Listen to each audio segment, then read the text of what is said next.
Pokoknya saja, itu belum termasuk bunga. Kira-kira Bapak Ibu kalau punya hutang 2M bisa tidur nggak? Bisa tidur nyenyak nggak? Tidak ya? Oke, dan kemudian juga pernah tidur di emperan? Ada di sini yang pernah tidur di emperan? Tidak ada ya, puji Tuhan. Oke, dan juga beliau tentunya pernah tidak makan selama 2 hari 2 malam. Dan beliau tentunya bergabung bersama TDW tentunya. Dan salah satu murid Pak Tung yang sekarang sudah sukses, sangat luar biasa sekali. Oke, dan beliau menjadi pengusaha pabrik rak baja dan sudah punya distributor kurang lebih 100 se-Indonesia. Boleh beri tepuk tangan meriah Bapak Ibu, langsung saja kita sambut. Ini dia Bapak Henry Suswanti Tekino. Beri tepuk tangan yang meriah.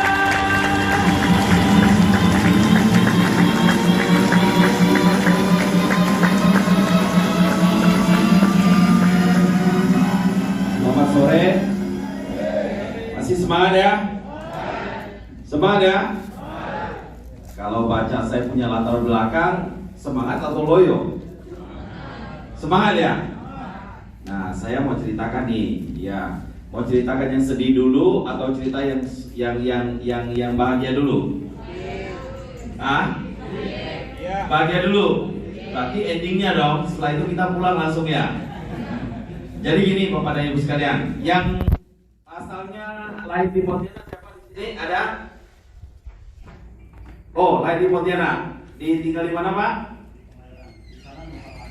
Oh, numpang lahir doang ya. Ya, saya lahirnya di Pontianak ya. 49 tahun yang lalu. Jadi saya 49 tahun sekarang ya. Dan kebetulan saya sudah punya cucu 3. Ya, jadi ini happy endingnya langsung ya. Jadi saya married itu waktu itu usianya 20 tahun. Jadi saya usia 46 tahun itu saya sudah punya cucu 3. Punya cucu 1 pertama ya. Sekarang 49 tahun cucu saya sudah 3. Ya. Nah, ceritain saya semalam itu diajak makan sama Pak Tung. Kemudian saya cerita di sana kira-kira sekitar setengah jam. Nah, Pak Tung mengatakan kepada Andrew, ini pengalamannya luar biasa. Ini mesti harus mengisi dan membagi pengalaman kepada Bapak dan Ibu sekalian. Nah, untuk Bapak dan Ibu sekalian yang masih duduk, tadi saya sempat cerita sama saya punya rekan ya. Saya bilang ini sudah sore, mungkin kemungkinannya tinggal 20 orang ini. Tapi saya lihat Bapak dan Ibu masih semangat, yang membuat saya jauh lebih semangat dari Bapak dan Ibu sekalian. Mari kita tepuk tangan bersama ya. Saya lahirnya itu di Pontianak. Posisi saya itu lahir di Pontianak itu bukan di kota, tapi di satu desa yang sangat kecil sekali ya. Papa saya sama mama saya itu petani. Saya keturunan Tionghoa. Papa dan mama itu Tionghoa asli. Saya dari suku Teochew ya. Siapa yang suku Teochew? Oh ya, ya yang teman-teman yang lain juga ya. Jadi saya lahir di sana. Saya tinggal di daerah transmigrasi. Dan di daerah transmigrasi itu tersebut banyak orang Jawa dan banyak orang Madura. Jadi saya punya lingkungan hidup pada waktu kecil itu. Saya tinggal di daerah orang Jawa dan Madura. Maka dari itu saya juga bisa bahasa Jawa dan bisa juga bahasa Madura. Karena otomatis ya di lingkungan itu. Nah, saya kebetulan waktu SD ya, itu saya sudah berjiwa bisnis. Jadi pada waktu itu SD saya sudah menjual es ya. Ya tahu ya es yang dulu yang pakai ini ya apa? Yang masih ada pegangan gitu ya. Ya, itu es apa itu namanya itu ya. Saya sendiri juga sudah lupa. Kemudian setelah itu saya juga jual kue ke sana ke sini dan sebagainya. Ya. Masuk pada waktu zaman SMP, saya pada waktu itu di SMP saya juara. Ya, rata-rata 3 besar lah kira-kira. Ya, cuman saya kebetulan ya, saya sekarang S2. Jadi SD sama SMP. Ya, jadi saya punya lulusan hanya sampai SMP saja. Yang lulusan SMP di sini tolong angkat tangan. Wah, saya bersyukur sekali ya. Saya SMP satu-satunya kalau begitu lulusan SMP satu-satunya ya. Jadi Bapak dan Ibu sekalian, Kalau seandainya kita mau sukses, kita tidak boleh beralasan. Misalnya kita hanya tamatan SMP lah, kemudian kita ini tidak punya modal lah, kemudian kita ini ada kekurangan ini, kekurangan itu tidak boleh. Karena bagi saya, orang yang tidak sukses itu kebanyakan alasan ini, alasan itu. Tapi orang yang sukses pasti akan kelebihan cara. Dia mempunyai cara-cara untuk terus berkembang. Ya. Kemudian setelah itu saya masuk ke SMA. Loh, kok ada cerita SMA ini? Sebentar, sabar ya. Ini episodenya masih tetap berlanjut ya. Pada waktu saya masuk ke SMA, dulu itu tidak ada sekolah yang namanya standarisasi nasional, betul? Betul? Jadi kalau dari SD SMP yang dari daerah-daerah ke SMA, apalagi SMA-nya bagus ya, itu mau kita adaptasi dan sebagainya itu susah sekali. Kebetulan waktu saya SMA, saya masuk ke sekolah yang terbaik. Nah, pada waktu SMA saya tinggal di SMA itu, bagaimana saya mensiasatinya? Jadi saya jadi pembantu waktu SMA. Yang SMA jadi pembantu siapa? Nggak ada ya? Wah, syukur lagi saya. Saya bisa seperti hari ini ya karena salah satunya ada Pak Tung yang membuat saya seperti begini. Dan yang kedua adalah penderitaan hidup. Jadi penderitaan hidup yang membuat saya seperti begini juga. Dan Pak Tung juga ya. Nanti saya ceritakan lebih lanjut. Di SMA itu saya jadi pembantu. Jam 3 pagi saya mesti harus bangun. Saya kerjanya apa jam 3 pagi? Itu saya pergi ambil kue basah ya. Itu ada kue lapis, tapi bukan kue lapis yang sekarang lapis legit ya, lapis yang warna-warni itu loh ya. Nah, kue-kue yang lain juga. Kemudian saya harus membawanya dari satu warung kopi ke warung kopi lain, satu warung kopi ke warung kopi lain begitu ya. Nah, itu pun pakainya sepeda.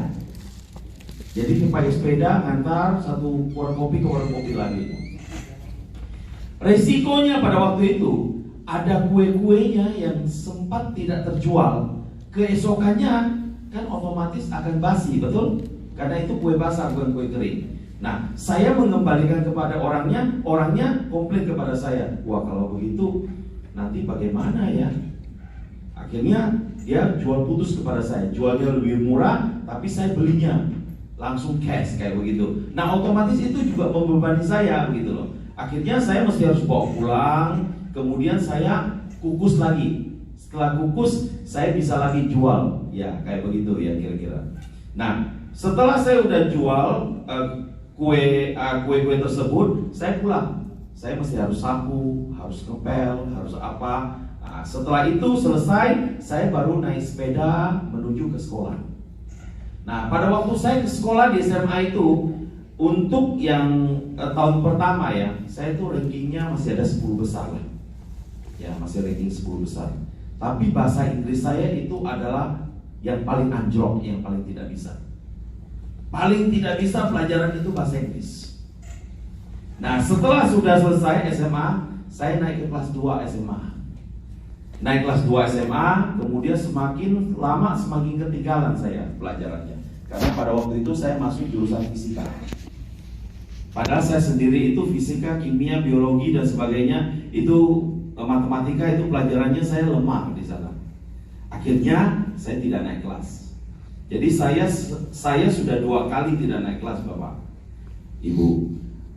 Kelas SD kelas 4 saya tidak naik kelas.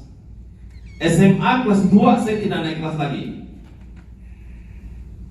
Ya sudah 2 kali tidak naik kelas, berapa di sini?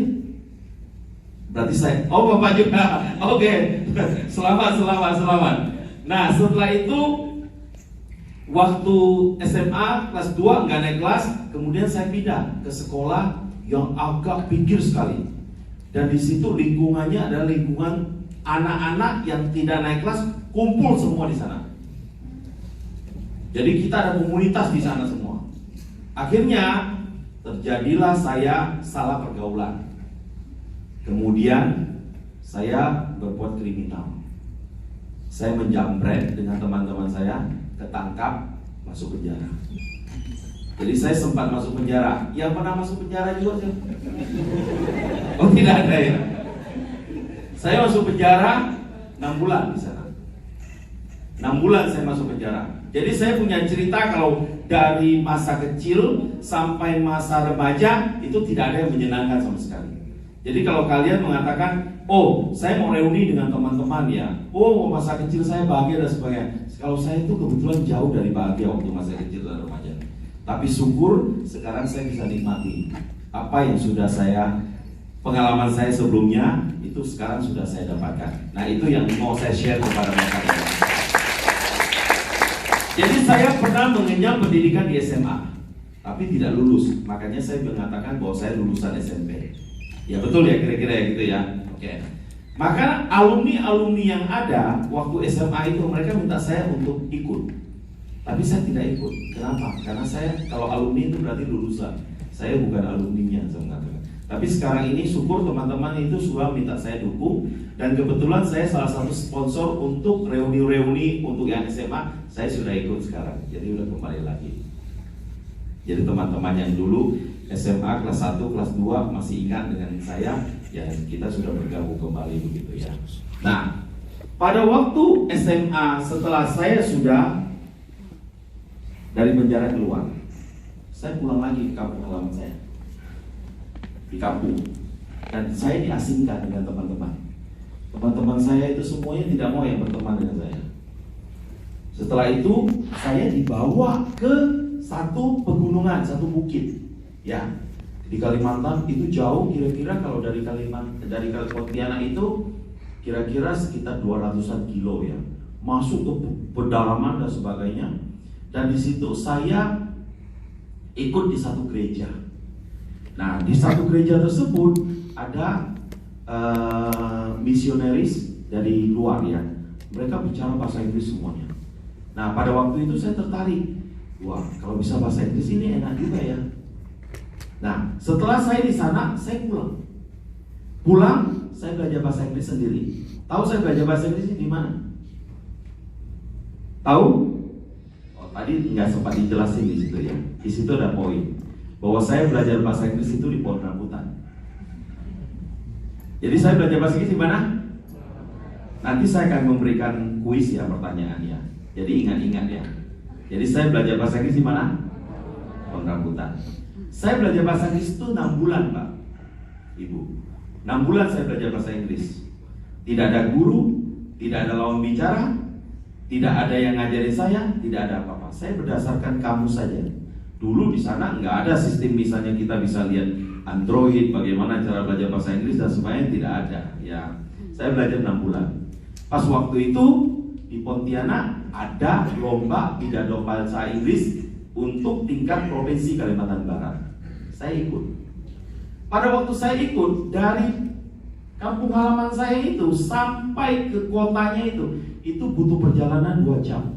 Dan itu lewat dari tanah becek-becek semua baru bisa sampai ke Pontianak. Saya ikut lomba. Pada saat saya ikut lomba, yang terjadi adalah saya dapat juara 1. Pialanya masih ada. Saya bawa piala saya pulang ke rumah saya.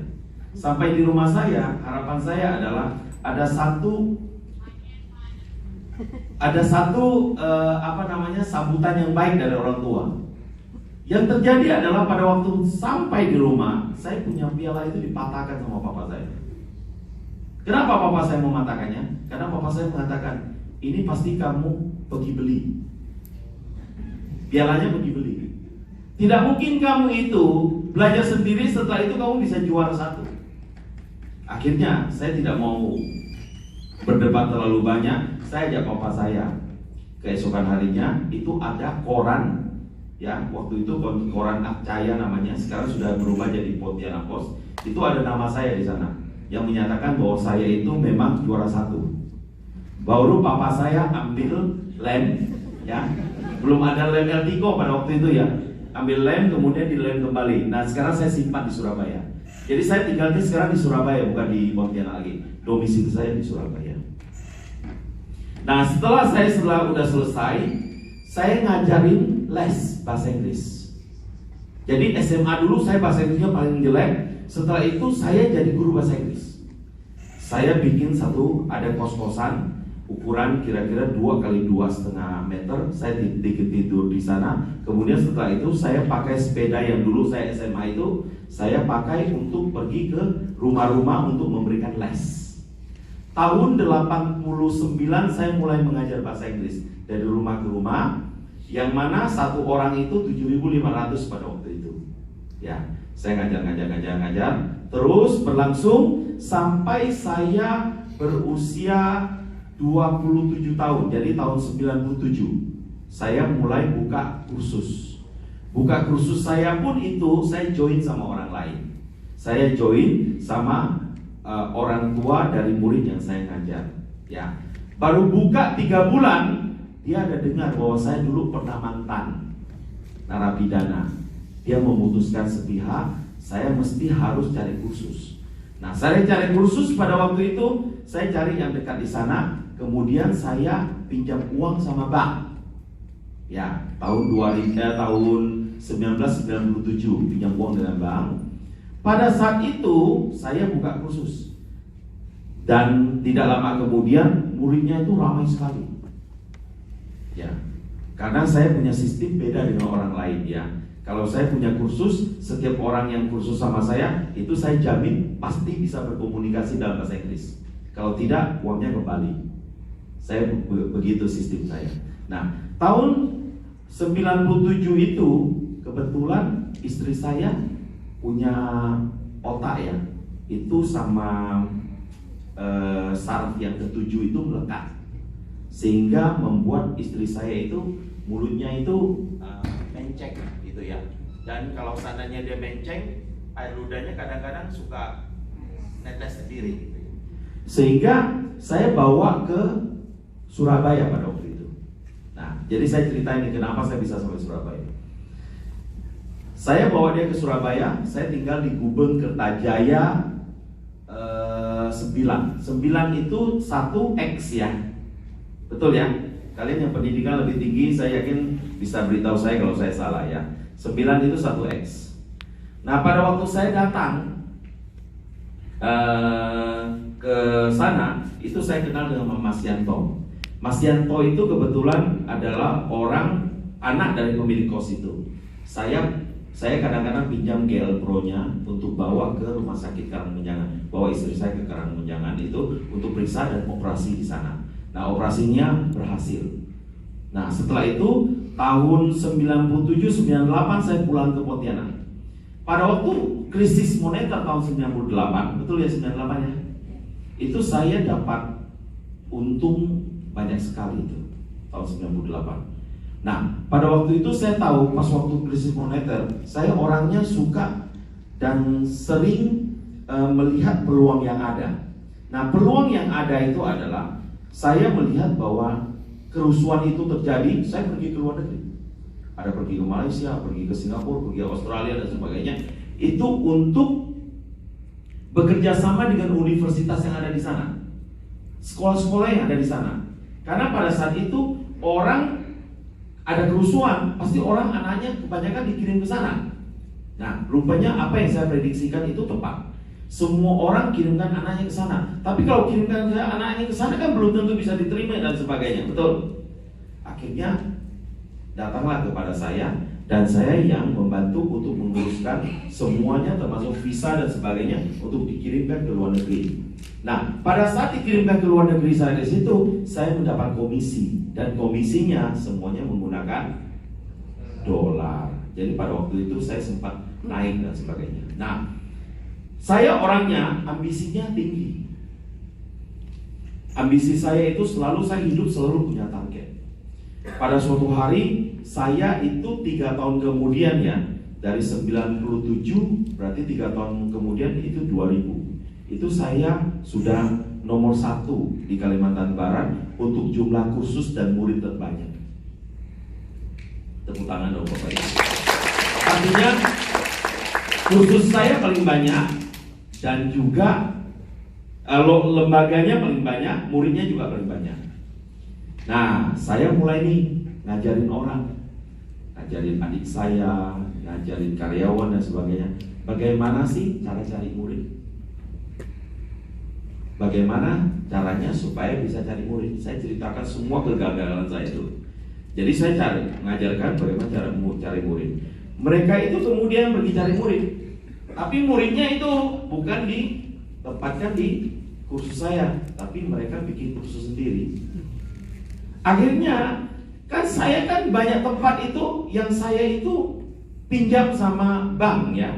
Artinya gini, setiap satu lokasi yang ada itu saya cariin bayar DP, kemudian bayar DP, kemudian bank membiayai, kemudian saya ambil dari uang kursus setiap bulannya untuk bayar bank, ujung-ujungnya saya punya, saya pikir begitu ya. Tetapi pada waktu tahun 2001 ya, saya itu dipilih dan ditunjuk oleh pemerintahan Australia karena saya termasuk agent yang mengirimkan murid terbanyak untuk sekolah kuliah di Australia. Jadi saya dapat beasiswa tersebut, saya pergi ke Australia. Pada waktu sampai di Australia, saya sebenarnya diminta untuk kuliah di sana. Tapi karena saya tidak ada sertifikat pendidikan formal, akhirnya saya ikutkan kursus. Kursus itu bergabung sama anak Indonesia, anak dari India, anak dari Cina dan sebagainya, itu gabung jadi satu. Dan pada saat itu saya melihat bahwa kursusnya itu terlalu gampang. Jadi saya sering tuh ngomong sama orang Australianya, saya mengatakan ngajarnya ada yang keliru atau apa dan sebagainya, karena mereka bukan asalnya dari pendidikan bahasa Inggris yang notabene-nya mereka mesti belajar, tapi mereka sudah bisa dari komunikasi karena mereka tinggal di sana. Nah, akhirnya saya ditunjuk juga ya di Homeschool Institute of TAFE di Melbourne, Australia itu sebagai pengajar bahasa Inggris di sana. Jadi saya sempat ngajar di sana beberapa bulan. Kemudian saya pindah. Pada waktu pindah, posisinya saya punya kursus itu sudah semuanya sepi. Tidak ada ini lagi, tidak ada murid. Saya coba cari, rupanya mereka muridnya semua sudah pindah ke saya punya karyawan semuanya. Ya, tepuk tangannya untuk kesuksesan saya. Jadi saya dengan begini ini saya sudah membawa banyak rezeki untuk orang lain. Ya, rezeki untuk orang-orang yang kemudian di belakangnya ini menyalahgunakan apa yang sudah saya ajarkan kepada mereka. Nah, pada waktu tahun 2004 saya menyerah.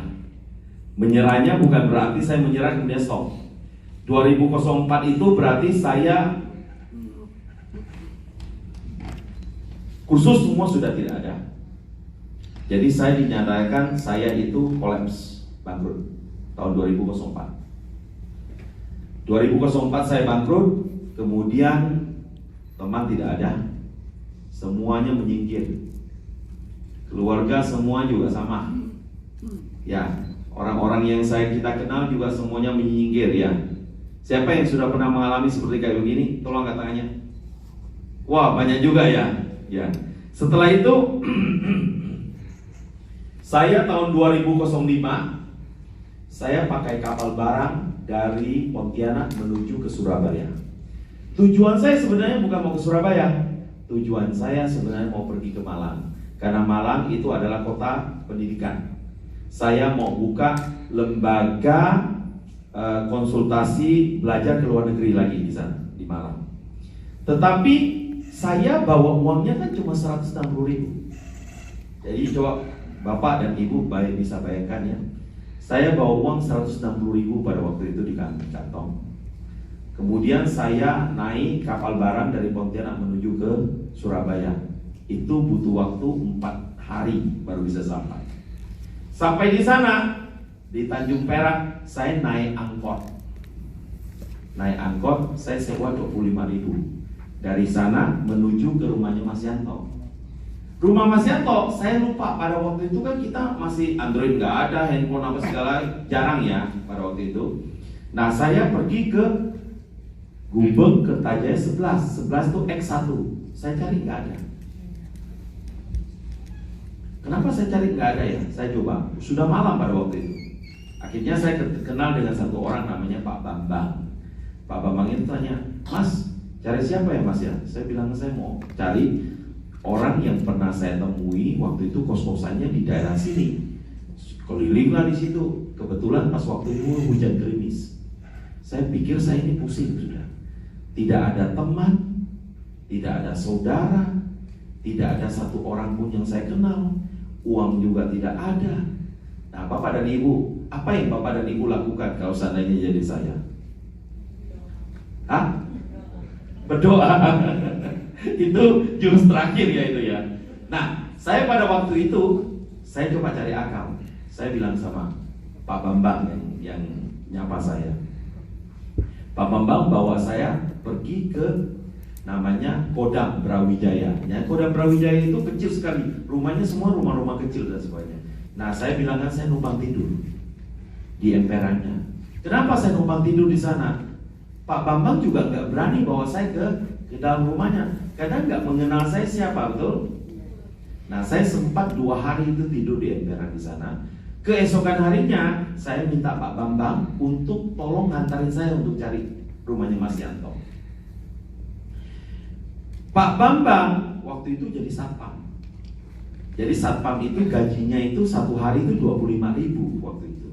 Saya mengatakan begini, Pak Bambang, ya sudah, hari ini tolong temani saya. Saya gantinya 25.000 itu. Kan saya masih ada 160.000 toh. Ya. Untuk makan, untuk apa masih cukup lah. Saya cari Mas Yanto. Maksud saya mau ajak Mas Yanto ini sama-sama pakai sepeda motornya pergi ke Malang. Keesokan harinya saya nyamperin rupanya Mas Yanto sudah meninggal. Waduh, saya ini merinding saya. Kalau saya ingat cerita ini saya masih merinding sekali. Saya mau pulang ke Pontianak lagi, malu. Mau tetap menetap, bagaimana caranya? Saya punya utang kepada orang-orang itu masih 2 miliar dan harus saya bayar lagi bunganya. Anak istri saya kemudian saya koskan di Pontianak pada waktu itu. Wah, saya bingung sekali. Nah, saya bilangkan, kekuatan yang terbesar itu pada saat kita benar-benar di puncak penderitaan. Saya ulangi, kekuatan itu yang terbesar. Kalau kita sudah mepet ke dinding dan sebagainya, itu bisa menjadi kekuatan yang luar biasa karena kita sudah tidak ada jalan lagi pada waktu itu. Yang pernah merasakannya siapa? Yang penting jangan nangis ya. Oke, tepuk tangan ya kita.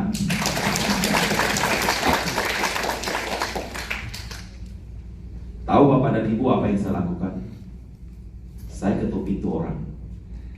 Saya bilang, Pak, Ibu, permisi. Ya, saya sudah 2 hari tidak makan. Tetapi saya bukan berarti saya mau minta makan. Tapi saya punya ilmu yang bisa mengajarkan putra-putri Bapak dan Ibu bahasa Inggris. Ada yang mengusir saya, ada yang minta saya pergi, tapi ada juga yang menerima saya.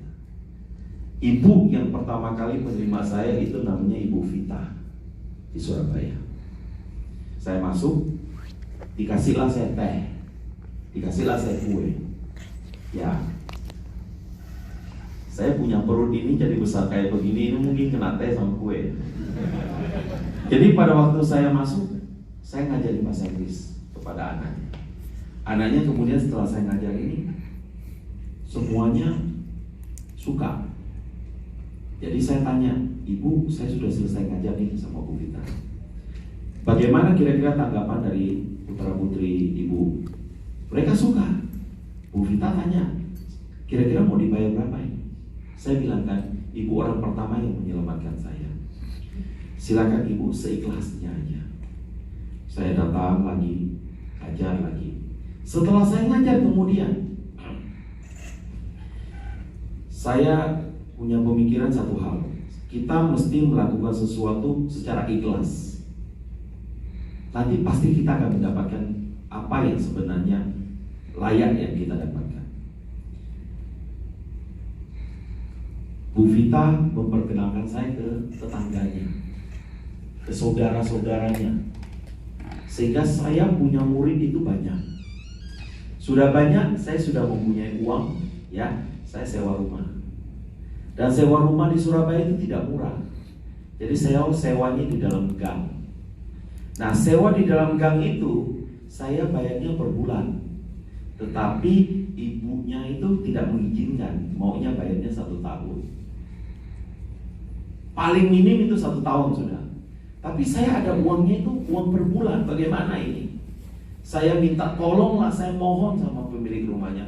Pemilik rumahnya tetap enggak kasih. Akhirnya saya coba cari jalan. Kebetulan pada waktu itu ada seminarnya Pak Tung di Surabaya, saya ikut. Setelah saya ikut, saya mendapatkan banyak inspirasi di sana. Semangat saya itu kemudian muncul kembali.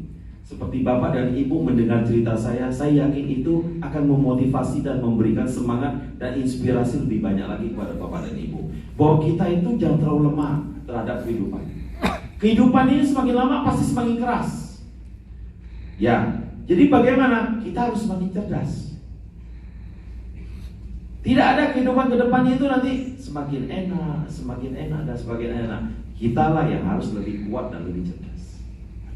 Jadi setelah itu saya coba berpikir, bagaimana ya cara saya dapat murid banyak, tetapi saya tidak mempunyai ruangan, tidak perlu ada tempat. Nah, terbesit, saya mau bekerja sama dengan sekolah-sekolah yang sudah ada ruangannya. Ya betul? Nah, saya masuk ke dinas pendidikan. Nah, dinas pendidikan pada waktu itu, kepala dinas pendidikan pada waktu itu namanya Pak Rasio di Surabaya. Saya masuk, ketuk pintunya, saya mengatakan saya mau ngajar bahasa Inggris kepada Pak Rasionya, atau kepada putra-putrinya, atau kepada pegawai-pegawainya. Dan itu saya kasihkan gratis. Tapi saya punya tujuan bahwa hidup ini memang gak ada yang gratis. Yang penting dia suka dulu dengan apa yang saya ngajarkan. Saya minta surat rekomendasi. Dapatlah saya surat rekomendasi dari Pak Rasio. Saya tujukan ke sekolah-sekolah yang ada di Surabaya. Nah, akhirnya nama-nama saya di sekolah-sekolah itu jadi terkenal. Saya pada waktu itu tahun 2009 lah, 2008, 2009, ya. Saya masuk, setiap saya presentasi itu seperti kayak begini ya. Kalau kita sekolah-sekolah yang SMA itu lebih ramai lagi, atau yang negeri-negeri ya, bisa kadang-kadang itu sampai 1.500 atau 2.000 orang tua wali murid ya. Jadi kita kerjasama dengan sekolah. Kepala sekolahnya saya ajak kerjasama, kemudian saya memberikan 10%. Udah itu saya mengumpulkan orang tua wali murid, dikirimin surat semua untuk datang. Pada waktu itu kita siapin ya minumannya, snacknya kita siapin ya. Kebetulan saya tidak pakai I/O, jadi saya punya LCD proyektornya, ada ya. Sampai sekarang saya itu tidak bisa mengoperasikan laptop. Jadi kalau Bapak Ibu sekarang bisa mengoperasikan laptop, berarti satu langkah lebih menang dibandingkan saya. Saya tidak tahu caranya ngirim email itu seperti apa. Yang penting kalau email masuk saya tahu, cara kirimnya saya nggak tahu. Semua saya suruh sekretaris sekarang yang kirim, Bang. Jadi setelah itu saya mengumpulkan Bapak dan Ibu sekalian. Saya mengundang Bapak dan Ibu. Seandainya Bapak dan Ibu ini adalah orang tua wali muridnya. Saya mengundang Bapak dan Ibu yang tidak bisa bahasa Inggris sama sekali untuk maju ke depan. Yang tidak bisa bahasa Inggris sama sekali. Dan saya akan membuktikan dalam 10 menit atau kurang, yang tidak bisa bahasa Inggris itu langsung bisa bercerita dalam bahasa Inggris. Jadi kira-kira itu menarik nggak Bapak Ibu? Jadi mereka datang, saya ngajarikan caranya. Kalau saya ngajar bahasa Inggris tidak ada bahasa Indonesianya. Biar mereka tidak ngerti, saya semua pakai bahasa Inggris. Nah, Bapak dan Ibu sekalian, bisa bayangkan kalau ada orang tua wali murid 1.500 atau 2.000 orang yang datang. Saya paling tidak itu, saya bisa dapatin 500 orang. Saya bawa uang bisa 500 juta pulang sekali saya berdiri di depan. Itu titik baliknya saya. Jadi pada saat orang tua wali murid itu daftar, itu mereka harus bayar 1.500.000 kalau tidak hari ini. Kalau hari ini daftar cukup bayar 1 juta aja selama 1 tahun. Dan saya beri garansi uang kembali. Kalau tidak bisa komunikasi dalam bahasa Inggris, akan saya kembalikan uangnya 100% utuh. Jadi ada surat pernyataan yang saya tanda tangani. Dan saya sampaikan dengan mereka semua. Setelah saya membuktikan kayak begini, di meja di sana, di meja sini, semuanya itu full antri. Jadi setelah saya presentasi, saya kasih waktu lagi sampai berapa jam untuk mereka tuh dapatkan uang. Mungkin mereka ngambil pinjaman dan sebagainya untuk datang. Jadi kalau 1 juta dikali 500 orang, berapa duit? Saya bisa bawa uang 500 juta sekali tampil pada waktu itu. Ramai. Nah, saya bilangkan kebijakan pemerintah keluar. Kebijakan pemerintah itu pada waktu zaman Pak SBY mengatakan bahwa sekarang dikeluarkan dana BOS. Tahu ya BOS ya? Bantuan operasional sekolah ya. Nah, pada saat itu tidak boleh lagi pungut uang dari orang tua wali murid. Wah, saya down lagi. Tapi pada waktu saya down lagi, saya tetap mempunyai semangat.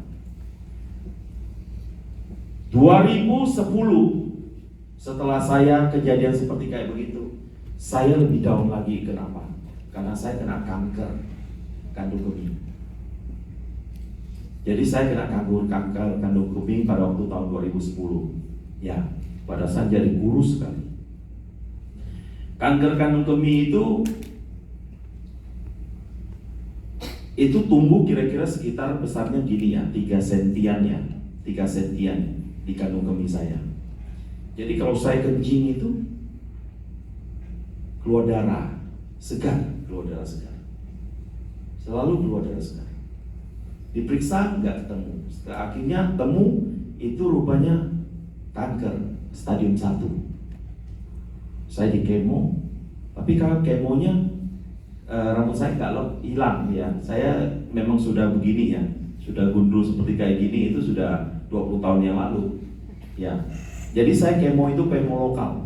Bisa bayangkan Bapak dan Ibu sekalian, itu ada selang yang panjang kira-kira 30 cm dimasukkan, maaf, ke kelamin saya ya, ke kelamin saya, baru disuntik kemonya itu, cairan itu. Wah, dicabut itu, wah, darahnya semuanya keluar.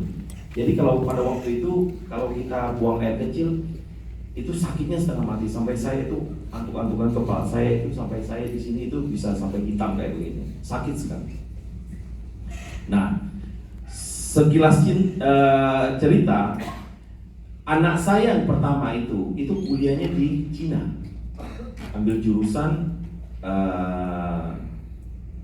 bisnis ya, tapi sampaikannya dalam bahasa Mandarin. Saya kunjungi anak saya dan ketemu satu orang Cina.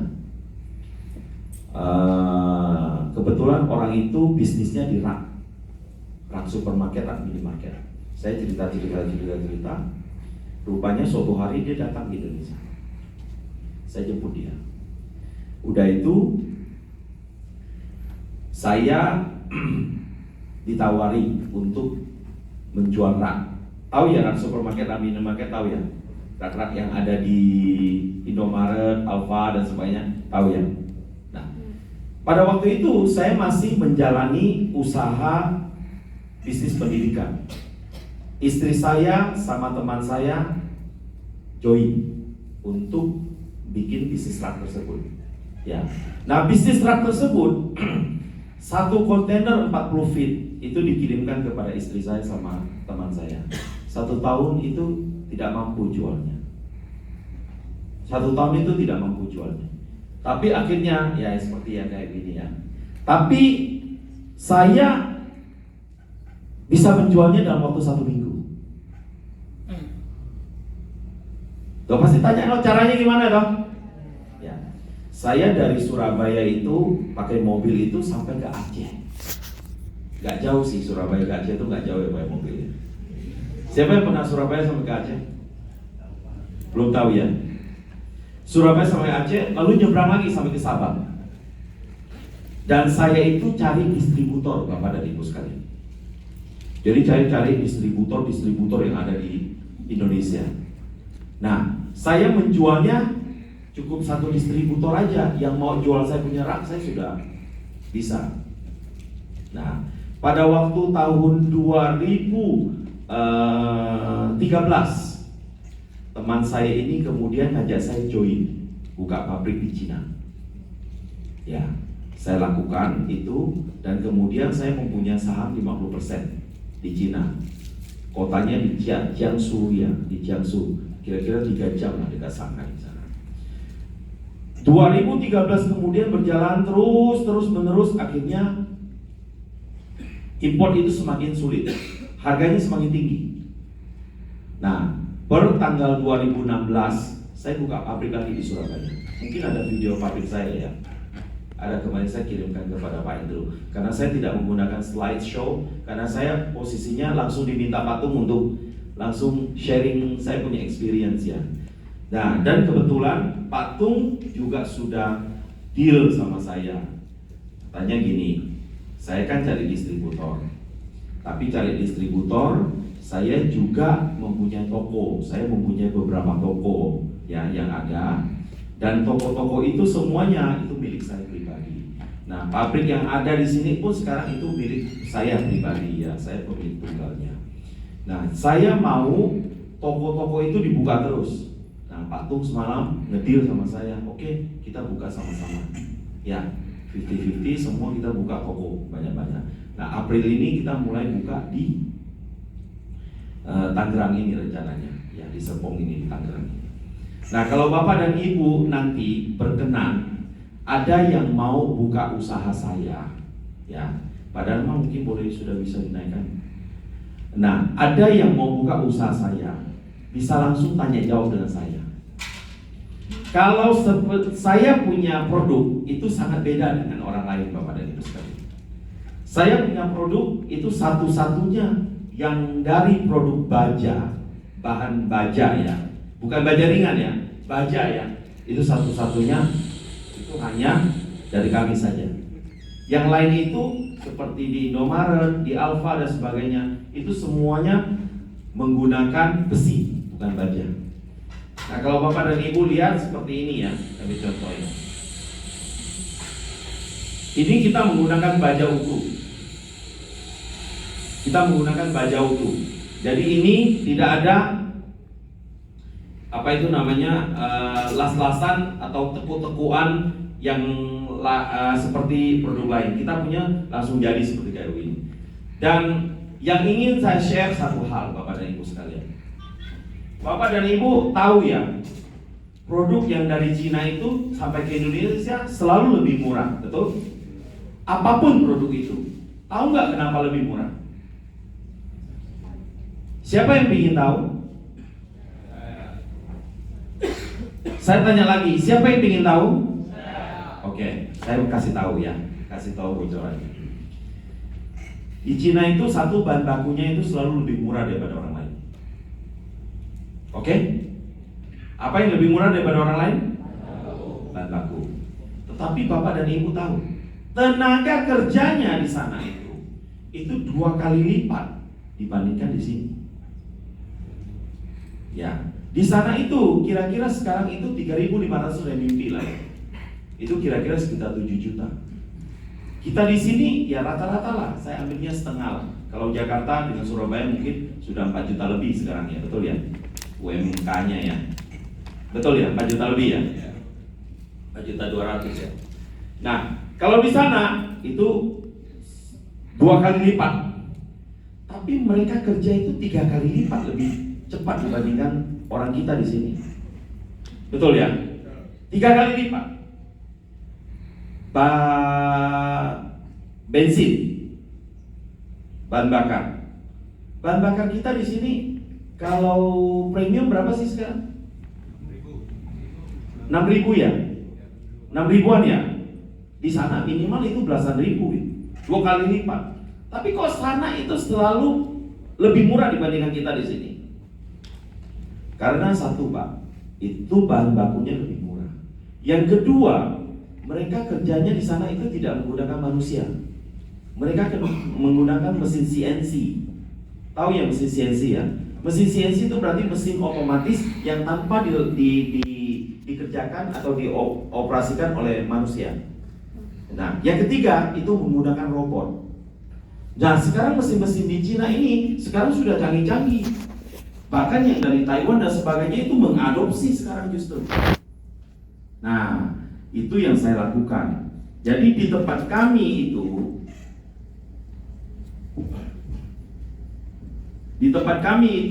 ya ini di tempat kami itu kebanyakan mesin yang saya pakai itu mesin CNC. Jadi mesin otomatis dan semuanya juga yang ada yang pakai robot. Nah, di tempat kita itu sekarang saya mempekerjakannya 500-an karyawan.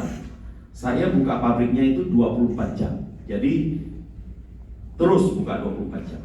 Nah, Pak Tung kemarin menanyakan kepada saya, kapan ini bisa dibuka? Maret bisa nggak? Saya bilang nggak bisa, karena sudah overload. Kita punya produksi ini sudah terus sampai ke bulan April. Nah, Bapak dan Ibu sekalian ini bisa lihat seperti kayak begini ya. Ini yang sering kita lihat ini di supermarket, di minimarket. Rak ini bukan saja sebagai rak supermarket dan minimarket lagi, tapi rak serbaguna. Kenapa? Karena orang yang mau taruh oli di bengkel-bengkel itu semua juga pakai ini. Kalau dulu Bapak dan Ibu sekalian tahu ya, kita menggunakan kayu, benar, papan. Sekarang sudah tidak zamannya lagi, dan kayu dan papan itu bisa kena rayap, kemudian kalau mau dipindahkan itu mesti hancur dan sebagainya. Kalau kita punya di sini ini semua bagus seperti kayak begini ya.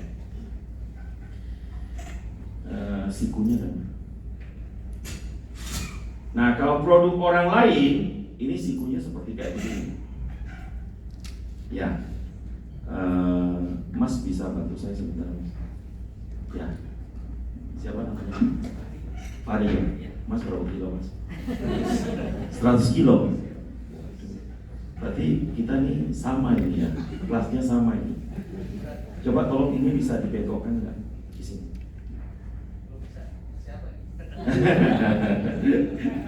Ini ada pabriknya ini, bengkok ya. Ini produk orang lain, Bapak dan Ibu sekalian. Ya, belum. Ini produk mana, Bapak dan Ibu sekalian? Orang lain. Seperti kayak begini. Nah, ini terbuat dari besi. Ya. Ini produk dari saya. Jadi kalau Bapak dan Ibu lihat, ini ada 3 dan ini ada 5. Ya. Dan ini kita ada konturnya seperti kayak begini, supaya tidak mudah dibengkokkan. Bukan tidak bisa dibengkokkan, tapi tidak mudah dibengkokkan. Ya. Susah ya. Ya, oke. Saya coba Bapak dan Ibu sekalian. Ya.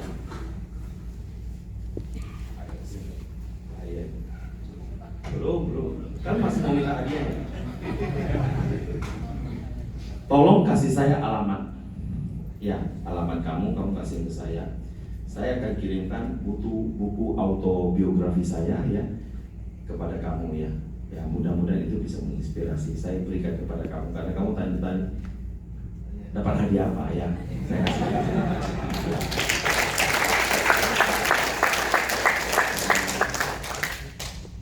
Ini adalah rak orang lain ya. Coba ini. Ya, kuat. Bengkok nggak? Bengkok ya. Ini adalah produk orang lain, Bapak dan Ibu sekalian. Yang ada di Alfamart sama Indomaret. Tulangnya cuma ada 1. Nah, kita punya ini tidak bisa dibengkokkan karena kita terbuat dari baja. Jadi kalau ini dibengkokkan, itu pasti akan kembali lagi. Coba silakan. Enggak dikasih apa-apa ya, Mas ya? Enggak ya, asli ya. Ini tulangnya ada 2 ya, tulangnya ada 2. Jadi ini kita pasang di sini.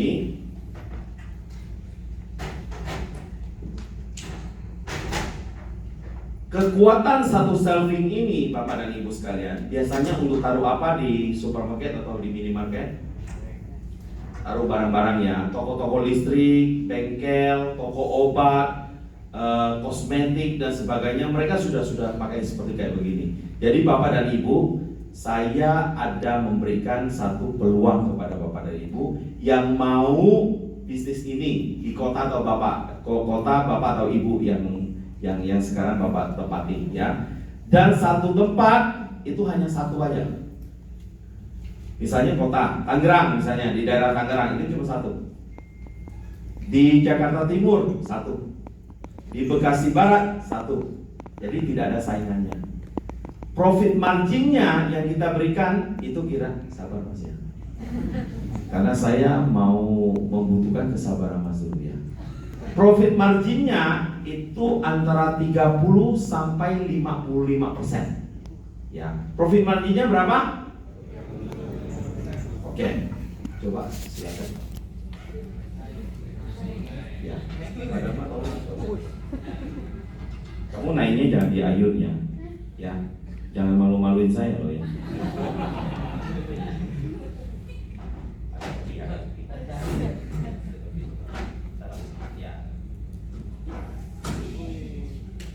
Oke, ada yang mau foto teman-teman? Oke, terima kasih.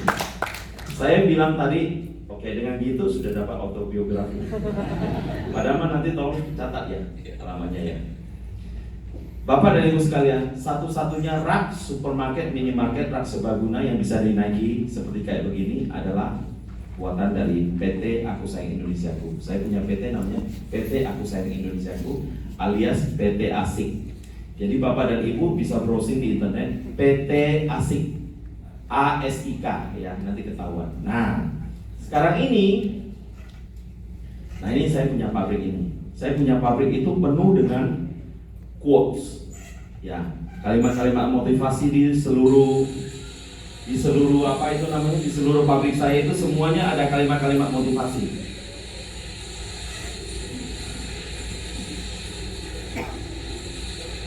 Nah, oke, saya kira cukup sementara ya, cukup. Kalau Bapak dan Ibu mau mengunjungi saya punya pabrik, silakan, saya tunggu ya. Boleh catat saya punya HP ya, supaya nanti kita bisa komunikasi ya. Kita bisa konsultasi, bisa komunikasi nantinya ya.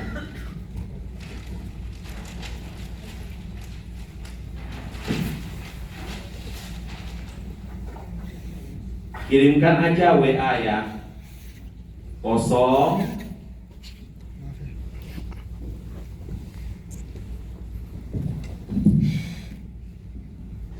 082225899899 ya.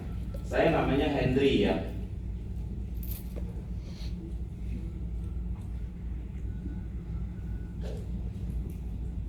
Nanti tolong dituliskan aja WA, ini ada WA saya. Nanti tuliskan aja bla bla bla nama Bapak dan Ibu sekalian dalam kurung TDW begitu aja ya. Tunggu semua ringin ya untuk acara kita di sini, kode supaya nanti saya bisa tahu ya. Nah, Bapak dan Ibu sekalian, saya tanya nih, yang pingin jalanin usaha saya ini siapa?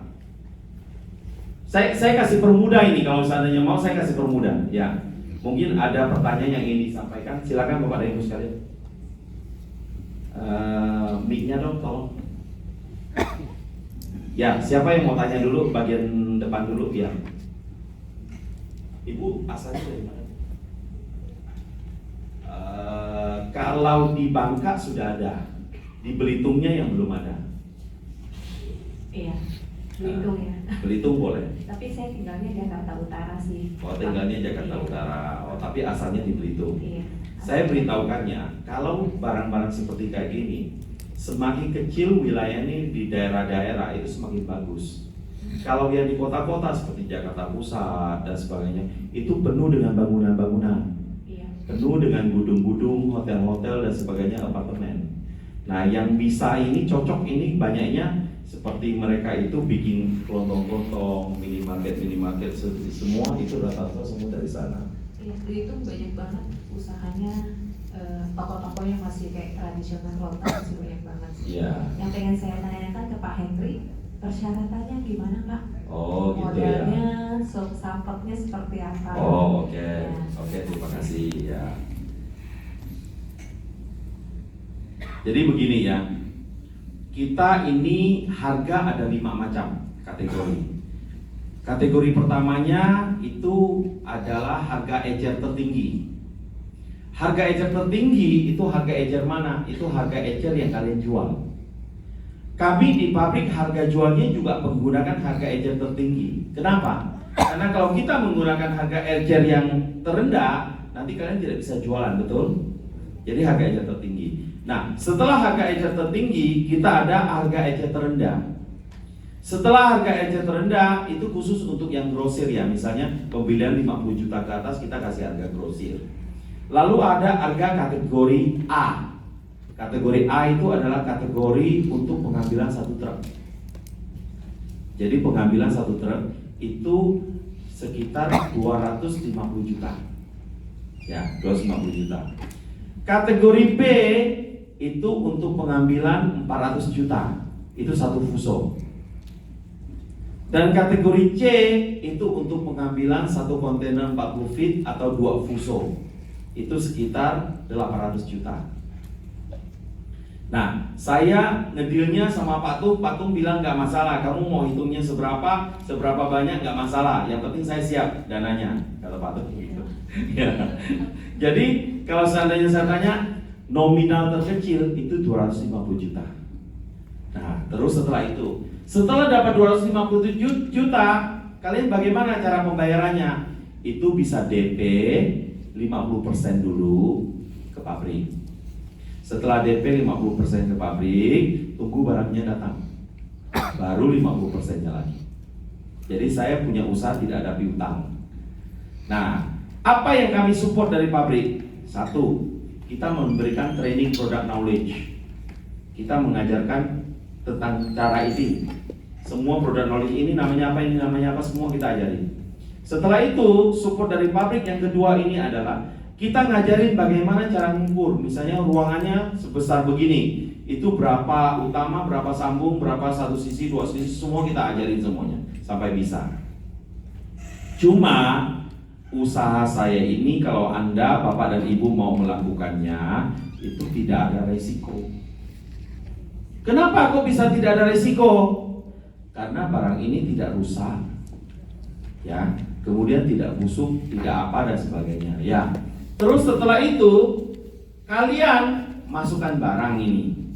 Kalau ada barang yang tidak laku, boleh ditukar sama barang yang laku. Lalu ongkos kirimnya bagaimana? Nanti truk saya sampai, yang barang tidak laku dinaikin, barang yang laku diturunkan. Jadi boleh ditukar dengan barang yang laku. Lalu kalau kalian sudah bisnis selama 6 bulan, ternyata barang ini tidak laku sama sekali dan tidak bisa terjual, kalian bilang kan, saya tidak mau usaha ini lagi. Tidak apa-apa, saya akan membelinya ya 100% sesuai dengan harga yang saya jualkan kepada Bapak dan Ibu sekalian. Ayo kita tepuk tangan dulu. Jadi intinya adalah saya menyatakan barang ini adalah barang laku.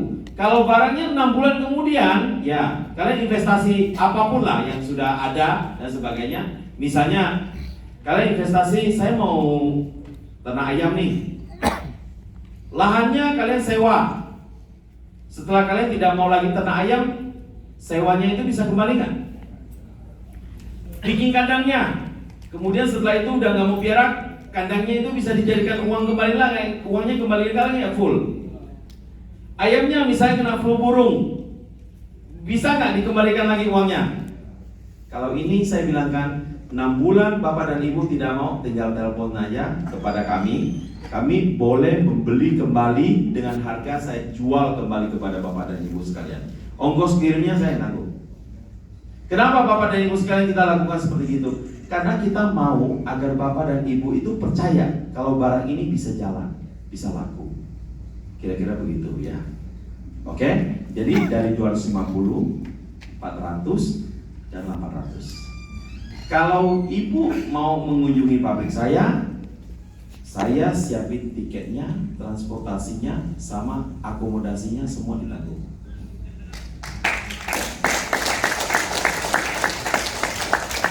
Oke, yang lain lagi Bapak dan Ibu sekalian mau tanya? Oh, Ibu yang di ujung sana, silakan Ibu.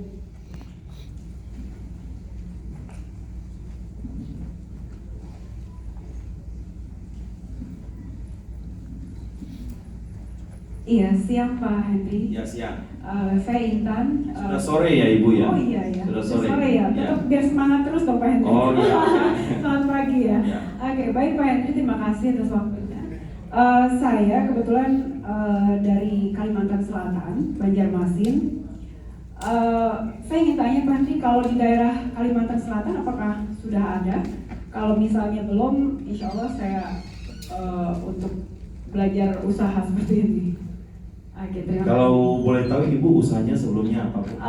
Saya saat ini kebetulan di konveksi, saya juga di pengadaan, terus juga di percetakan juga, dan ada salon juga. Oke. Jadi saya ingin belajar usaha yang lain lagi. Oh bagus Ibu. Tepuk tangan untuk Ibu ya. Terima kasih. Itu sebenarnya lah yang diajarin oleh patung Ibu. Saya sendiri juga latar belakang saya guru bahasa Inggris, tapi saya dengan industri sama pabrik nggak ada hubungannya Bu. Betul. Sekarang ini saya ada tanam jahe Bu. Kebetulan jahe ini sekarang lagi membumi. Sebelum membumi ini belum ada corona, saya udah tanam jahe Bu di Kalimantan. Baik, Ya, Kalimantan. ya ke Kalimantan Barat Pak, Ibu. Siap. Nah, untuk yang di Kalimantan Selatan Ibu, ya Banjarmasin belum ada Bu. Tapi saya punya toko sendiri di Banjarbaru Ibu. Di Banjarbaru. Ya, saya punya toko sendiri. Baru buka 2 bulan yang lalu Ibu. Baik. Di Jalan Trikoranya. Oh iya. Jalan Trikora. Jadi ada 2 jalur Jalan Trikora. Betul. Ya di samping SPBU Trikora. Trikora Iya, ya. betul, Ya, betul. di situ. Iya. Ya, yang 2 lantai itu Iya. ada tulisan CV Rak Indonesia itu. Nah, itu saya punya. Saya buka sendiri di sana Ibu. Baik. Ya. Jadi kalau untuk Banjarmasin masih kosong Ibu. Masih kosong ya? Bisa. Insya Allah nanti mungkin saya bikin untuk info ke Pak Nanti Henry. mungkin setelah selesai ini Ibu bisa ketemu saya sebentar, kita Baik. bicara-bicara. Kemudian kalau bisa memungkinkan Ibu sebelum ke Banjarmasin ke saya punya pabrik dulu jalan-jalan. Iya, baik. Saya juga sebetulnya aslinya orang Bandung, Pak. Cuma Oh. terdampar ke Kalimantan Selatan. Oh, oke ya. Oke, Oke, terima kasih. Ya, silakan dari yang lain lagi, silakan. Pak, kalau tadi kita lihat muatannya dibuat dari yang pemakai lokal. Iya. Pricingnya gimana, Pak? Oh, oke. Mengenai harganya ya. Saya berani jamin bahwa harganya itu di bawah. Ya, kalau saya tidak salah ya, bapaknya ini dari Medan ya. Dari Jakarta. Oh, dari Jakarta ya. Oke. Kalau saya mengatakan kalau di Jakarta tadi produk itu adalah produk, saya tidak usah sebut namanya, yang dijual di Mangga 2. Saya nggak usah sebut namanya ya. Tapi kita punya harga masih bisa di bawah mereka walaupun kita dari baja. Kenapa? Satu, karena saya punya mesin itu menggunakan mesin CNC dan pakai robot. Yang kedua, saya beli bahan bakunya semua cash dan itu open PO. Jadi misalnya setiap 2 hari itu kirim berapa ton, dan begitu. Dan itu kita bayarnya cash sehingga harganya bisa di-price benar-benar. Oke, terima kasih. Ya, silakan. Ya.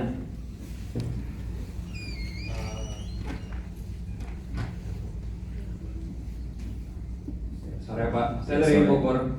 Oh, Bogor. Oke. Macamnya ada berapa macam Pak?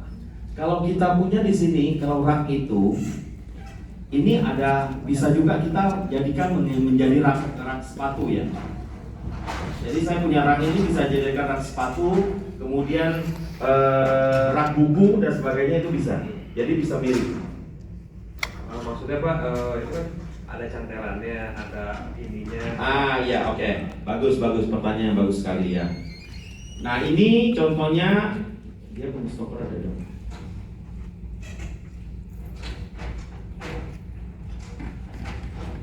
Nah ini kalau begini ini jadi miring sudah. Nah ini khususnya untuk rak sepatu, kemudian rak-rak yang lain itu kita bisa pakai seperti kayak begini ya. Nah yang jadi pertanyaan adalah untuk cantelan-cantelannya ada nggak? Kita ada. Kita ini semua yang kita produksi itu ada seperti box obral. Tapi kita punya box sopral lain seperti orang lain. Kalau orang lain punya box sopral kan pakai triplek. Kalau saya punya box sopral bisa dilipat itu. Itu satu-satunya di Indonesia dan sudah saya daftarkan di Departemen Hukum dan HAM. Saya ada produksi troli juga, ada rak rokok juga, ada warmes itu biasa yang untuk orang jual aksesoris-aksesoris. Kita juga ada rak gudang dan sebagainya. Dan semua itu diproduksi di pabrik saya sendiri itu, tanpa saya subkan ke tempat lain lagi. Jadi kita jualnya seperti troli barang, troli belanja dan sebagainya, itu kita siapin semuanya. Jadi bukan cuma produksinya cuma truk ini aja gitu loh. Tapi ada yang lain juga. Ya, silakan lagi. Berarti dari 250 dapat semua produknya. Betul. Itu kalau space tempat kan untuk menampung 250 istilahnya sekian stok barang kan Pak. Space tempatnya kira-kira Saya hanya butuh tempat saja. Kalau bisa itu tidak ada toko, karena kita itu berbu. Saya beritahukan, saya memberikan jaminan. Kalau dari usaha-usaha orang, BEP-nya bisa kembali berapa lama. Kalau saya 1 bulan pertama, saya sudah jamin pasti ada untung. 1 bulan pertama itu sudah pasti untung. Kenapa? Karena kita punya keuntungan itu bisa 30-55%. Kedua, coba Bapak dan Ibu, bagaimana sih cara pemasarannya? Itu yang paling penting, betul nggak? Bapak dan Ibu boleh lihat di Android Bapak dan Ibu sekalian. Bapak Ibu ketik minimarket di Belitung misalnya. Terus kamu di posisi di mana? di Bogor. Bogor. Minimarket di Bogor, diklik coba. Di situ keluar semuanya. Itu minimarket besar ya yang keluar ya. Yang kecil-kecil itu belum keluar. Nah, kita bawa contoh ini menuju ke toko di sana, kemudian kita presentasikan kepada ownernya. Mungkin pada saat ini dia tidak beli. Ya, mungkin saja. Tetapi kalau dia mau peremajaan atau mau buka cabang baru, dia pasti hubungi kita. Karena kita punya rak ini satu-satunya yang kualitasnya terbaik. Harga kualitasnya terbaik, kemudian harganya juga yang paling baik, kemudian deliverynya juga baik, yang seperti Pak Tung ngajarin kepada kita kemarin itu. Iya. Kalau space uang untuk naruh stokannya yang sekali pakai. Kalau satu truk ya, itu kira-kira ukurannya 4x5 sudah cukup. Oh, pakai 5 meter. Karena kita punya barang bisa ditimpa-timpa naik ke atas. Iya, sih Pak. Kebetulan di Bogor belum ada. Kalau di Bangka sudah ada, yang Belitung yang belum ada. Kalau Banjarmasin itu Kalimantan Bu, yang paling besar itu Banjarmasin Ibu. Paling besar. Nah, kebetulan kita Banjarmasin itu sewanya terlalu tinggi. Jadi saya buka tokonya di Banjarbaru, ya, jadi dekat dengan Martapura. Iya. Oke, yang lain lagi silakan. Oke, Pak. Saya kan domisili di Jakarta Barat, Pak. Oke. Tapi saya ada beberapa customer saya supermarket di Tangerang. Oke. Boleh nggak masuk ke Tangerang gitu kan? Oke. Aturan kita, aturan mainnya adalah orang yang dari distributor Tangerang tidak boleh obo-obo di daerah Jakarta Barat. Yang Jakarta Barat tidak boleh obo-obo di daerah Tangerang. Tetapi kalau seandainya ada orang yang buka supermarket, kebetulan temannya Bapak ya, maunya bukanya di Tangerang tapi Bapak bukanya di Jakarta Barat, jawabannya boleh. Ya karena kan misalnya contoh kantor pusat di Tangerang. Betul. Dia ada cabang toko di sini lah, di situ lah, di sini gitu kan. Iya.